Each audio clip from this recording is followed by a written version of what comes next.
There's a perfume most people have never heard of, no celebrity ads, no massive billboards, no Chanel No. 5 level marketing machine behind it, just a bottle, a story, and a smell that people describe as life-changing.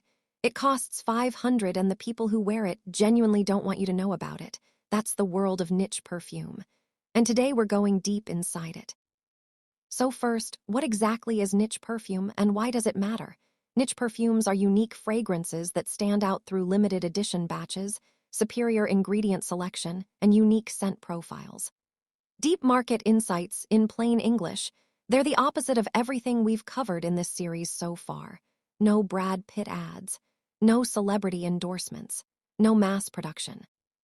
Just a perfumer, usually with a very specific artistic vision, creating something that prioritizes smell over everything else. And I promise you, by the end of this video, you'll understand why the world's most discerning fragrance lovers have quietly abandoned Chanel and Dior and moved to something most people have never heard of.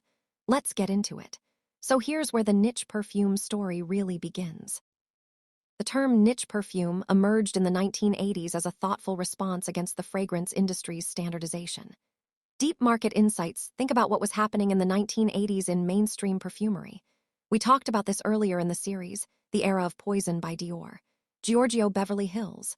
Big, bold, loud, mass-produced, designed for everyone.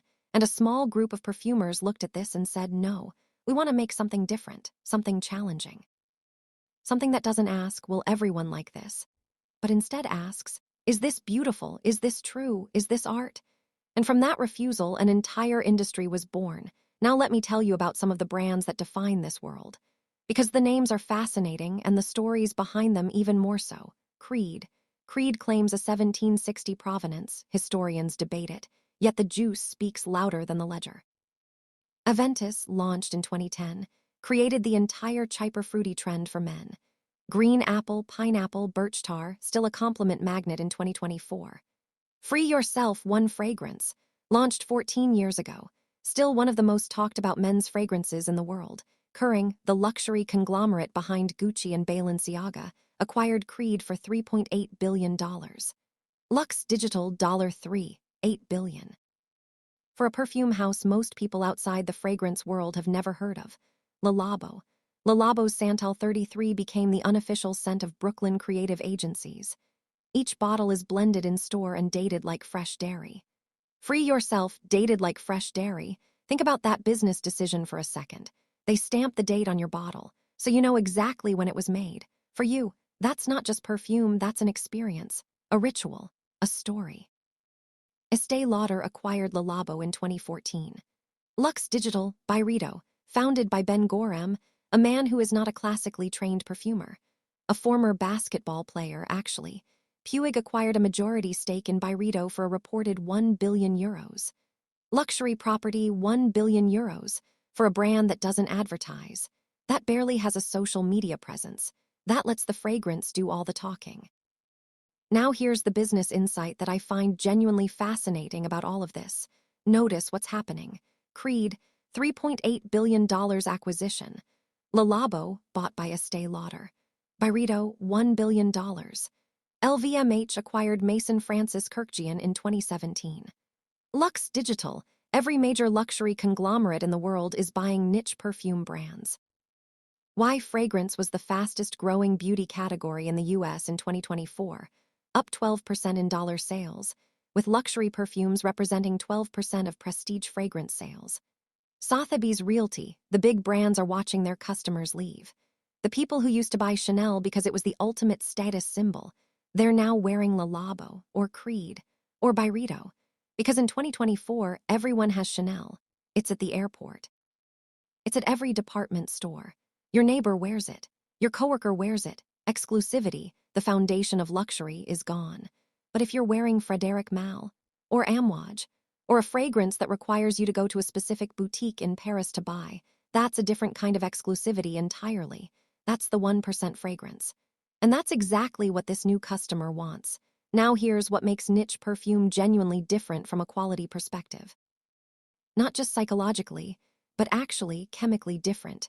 Frédéric Malle puts the perfumer's name on the bottle, radical in 2000. Portrait of a lady packs 400 plus Turkish roses per 100 ml.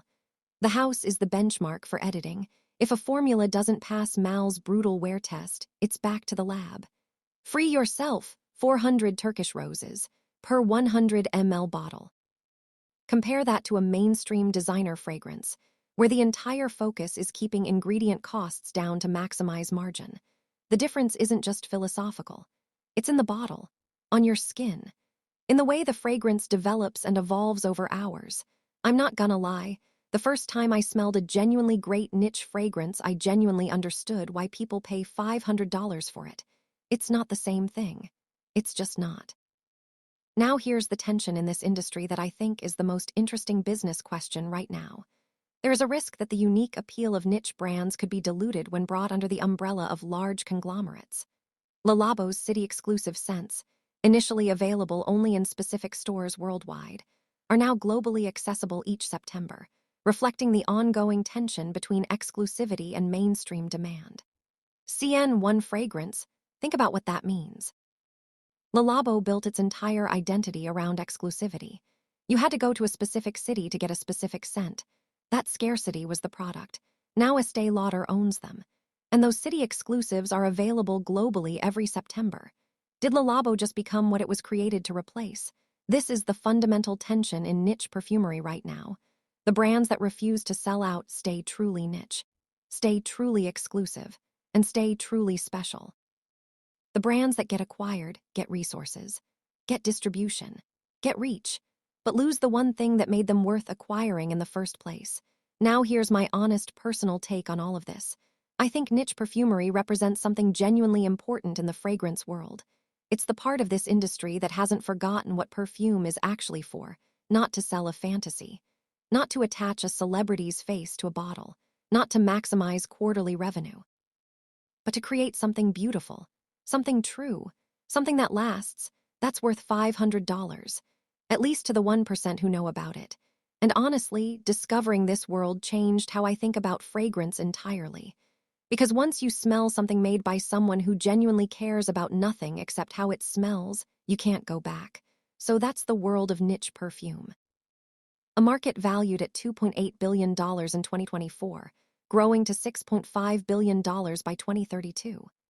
Darves built without advertising, without celebrities, without the traditional playbook of the $85 billion perfume industry, just fragrance, story, and obsession. Now drop it in the comments, have you ever tried a niche perfume? And if you have, did it change how you see mainstream fragrances? I genuinely want to know. Subscribe, because next episode we're going inside how stores pump invisible scents into the air to make you spend more money every single day, without you even realizing it. I'll see you there.